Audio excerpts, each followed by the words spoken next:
We live in an illusory world. That is that and I believe this has been proven quite true through quantum physics, that this world that we live in, this 3D or 4D dimensional world that we experience through our limited senses, is an illusion. That in fact, when you get down to the quantum level, that's the subatomic level of reality, it doesn't behave in any way the way that the material reality behaves. And if you were to blow up an atom the size of this building, there would be mostly just space. So we are made up of atoms and subatomic particles, electrons.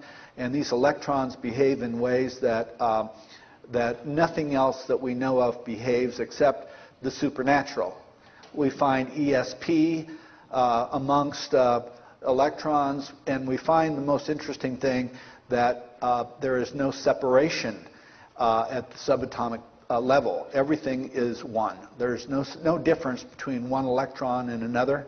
And they're all encoded with the same information that would allow them to replicate the whole universe, it seems. This is theory, but this is good quantum theory. And this is exactly what mystics have been trying to tell us for so many years, that the world is an illusion and that the real world and universe is a non-physical. And that's where we come from, and that's where we go. But most of us are totally unaware of where we came from, why we came here, what we're supposed to do while we're here, what's going to happen when we leave here, and what we're supposed to do when we get there. So we're really like blind people groping around with these feeble little senses to determine what reality is. And if you think about it, the eyes can see very limited spectrum of light. The ears can hear very, very limited spectrum of sound. Our taste is very practically worthless for determining the nature of reality. Touch is pretty, useless also. We really are like ants crawling on the back of an elephant. We have no idea that we're even on an elephant. We have to use extraordinary other abilities that we have built into ourselves, into our bodies, to really penetrate this illusion and see what is on the other side. And that's what shamanism is all about. The opening of the third eye is the way that shamans and psychics are able to transverse our reality and see through the illusion of the physical reality. The shamans are actually communicating with the consciousness of the DNA molecule. That DNA molecule has consciousness. DNA is an extraordinary mystery. It is so complex that we can barely understand it. It has been called a code, a text. Parts of the DNA molecule have been called robots and self-replicating robots. It is extraordinarily sophisticated and complex. It operates on two different languages. The DNA language, which has 4 letters, A, C, G, and T. And then the language of the amino acids, no, the proteins, I'm sorry. And there are 20 letters in that language.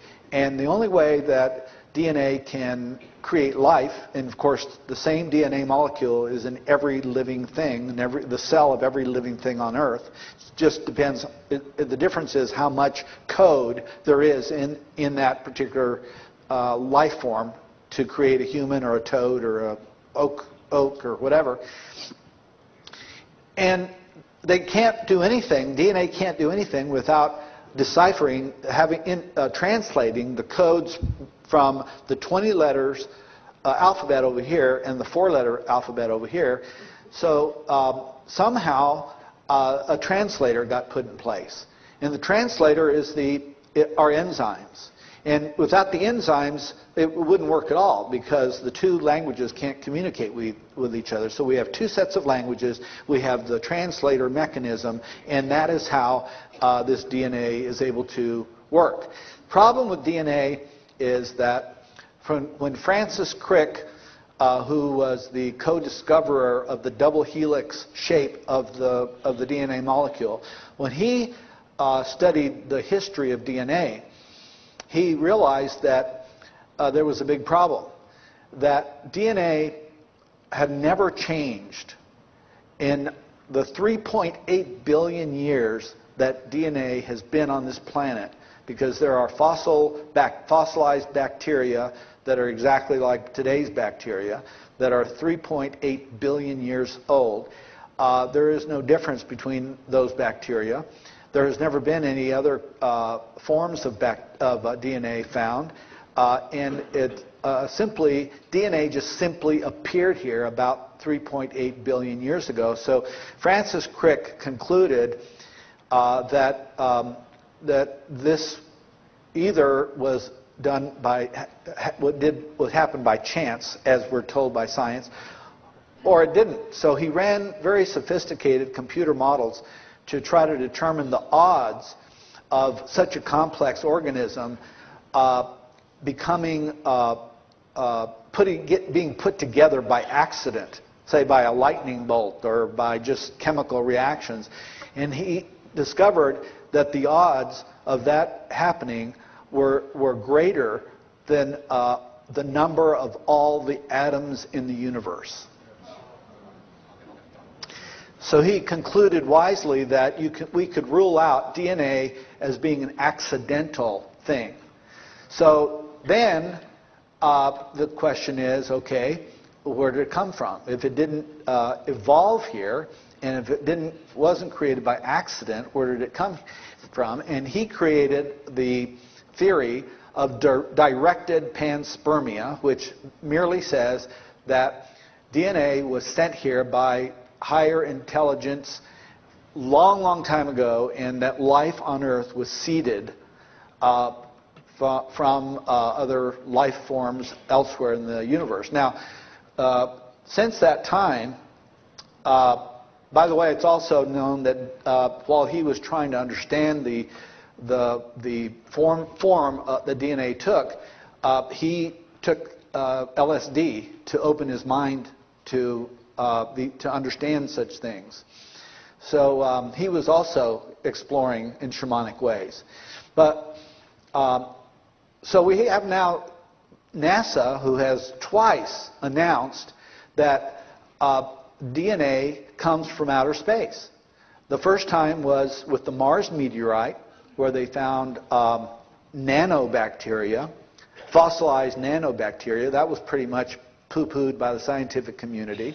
And then in August of 2004, they found another meteor that they said, this one was from Europe, the other one was from I think the Antarctic, and they found the same thing, but much more convincing, fossilized bacteria, and made another big press conference saying that they found fossilized bacteria on another meteor, but this one they don't know where it came from. God knows, it could have been flying through space for 1 billion years.